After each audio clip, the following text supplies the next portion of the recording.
Profiter des Perséides ne nécessite qu'une chaise longue et de quoi s'installer confortablement dans la douceur d'une nuit d'été. Spectacle garanti, à condition que la météo soit au rendez-vous.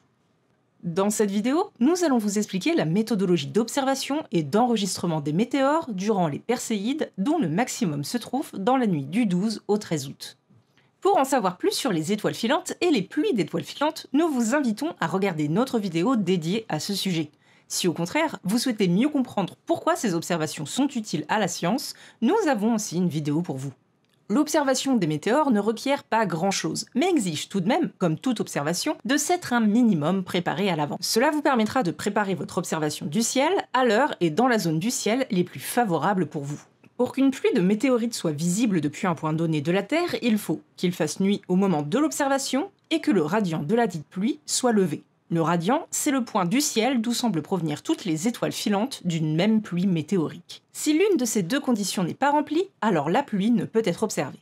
Rassurez-vous, dans le cadre des Perséides, le radian ne se couche jamais sous les latitudes de la France métropolitaine. Vous n'avez donc pas à vous inquiéter de ne pas le voir. Pour vous assurer d'avoir les meilleures conditions d'observation possibles lors des Perséides, voici nos recommandations. La fin de la nuit est à privilégier, puisque le radian, localisé entre Cassiopée et Persée, s'extirpe difficilement de l'horizon nord-est dans les premières heures de la nuit. Privilégiez un moment où la lune n'est pas trop brillante, car sa luminosité va gommer les météores les moins lumineux. Centrez votre champ de vision à une hauteur de 50 à 70 degrés au-dessus de l'horizon, et de 20 à 40 degrés du radian. Allez, petit pro tips, afin d'éviter la lumière de la lune, centrer son champ de vision sur la constellation de Céphée pour observer les Perséides paraît être un bon compromis. Attention, le 12 août 2022, la Lune sera presque en phase de pleine Lune. Cela signifie qu'elle se lèvera peu après le coucher du Soleil, qu'elle illuminera la nuit jusqu'au petit matin. Des conditions peu idéales donc, avec une pollution naturelle lumineuse de la Lune qui pourrait vous faire manquer les météores les plus faibles, mais qui ne vous empêchera tout de même pas de voir l'essentiel du spectacle. Notez qu'une augmentation d'activité est également prévue le 12 août, vers 22 h, temps universel, soit minuit en France. Il sera donc intéressant de consacrer du temps d'observation à la surveillance de ce possible événement, même si les conditions sont moins bonnes à cette heure qu'en toute fin de nuit. L'équipement du petit observateur de météores est on ne peut plus simple. Il se compose de quoi s'installer confortablement, chaises longues, matelas, duvet, de vos yeux, bien sûr, d'une lampe rouge pour que vos yeux restent habitués à l'obscurité, d'une montre, d'un crayon, de papier, d'un lacet ou d'une corde, et de votre smartphone préféré en mode dictaphone. Pensez à charger les batteries ou à changer les piles des appareils fonctionnant à l'électricité.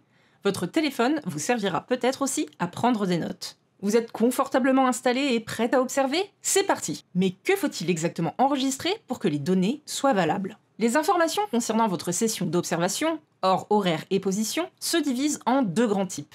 Celles concernant les météores que vous observez, mais également, et de manière tout aussi importante, celles concernant l'état de votre ciel. Les paramètres concernant la qualité du ciel incluent la magnitude limite du ciel, un enregistrement de l'étoile la plus faible visible au-dessus de vos têtes, et la couverture nuageuse. Ces informations permettent aux chercheurs de connaître les conditions dans lesquelles vous vous trouviez pour observer la pluie d'étoiles filantes, et donc de pouvoir comparer vos résultats à ceux d'une personne placée dans de meilleures conditions par exemple. Les données concernant les météores incluent idéalement l'heure d'apparition du météore, la trajectoire apparente du météore, et donc son appartenance ou non à la pluie, la magnitude du météore, vous pouvez l'estimer en le comparant à l'étoile la plus proche dans le ciel de luminosité équivalente, la durée de la traînée persistante, la couleur du météore si elle est surprenante, et toute information intéressante le concernant, fragmentation, son, etc. Alors, on est d'accord, cela peut paraître compliqué, mais n'ayez crainte, regardez avec moi ce ciel étoilé. Là, une étoile filante vient de passer.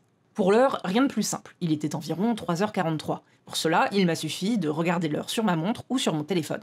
Pour la trajectoire apparente, munissez-vous de votre lacet de chaussure ou de votre ficelle. Placez-le sur la trajectoire de l'étoile filante. Votre lacet se dirige vers le radian ? Alors oui, le météore appartient bien à la pluie. Grâce à vos préparations précédant la nuit et à Stellarium, un logiciel libre, vous connaissez la magnitude des étoiles environnantes. Ainsi, il vous est possible d'indiquer que l'étoile filante était environ aussi brillante que l'étoile X de magnitude X.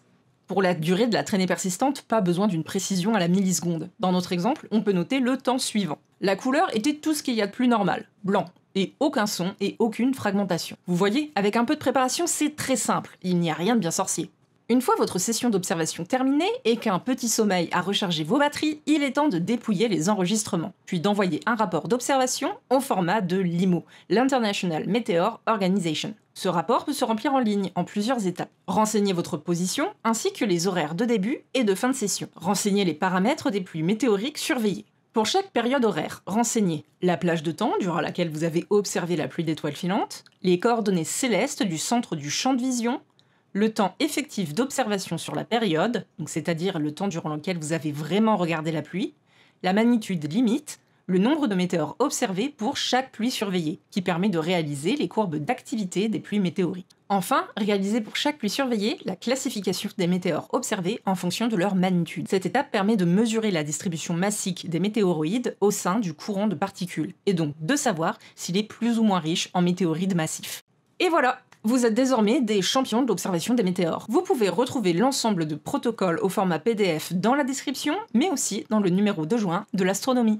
Nous vous rappelons que toutes les informations de ces 3 vidéos se trouvent aussi en format document téléchargeable sur le site du Muséum d'Histoire Naturelle, qui se trouve aussi en description. Nous espérons vous voir nombreux pour observer les Perséides cette année et vous remercions de votre intérêt.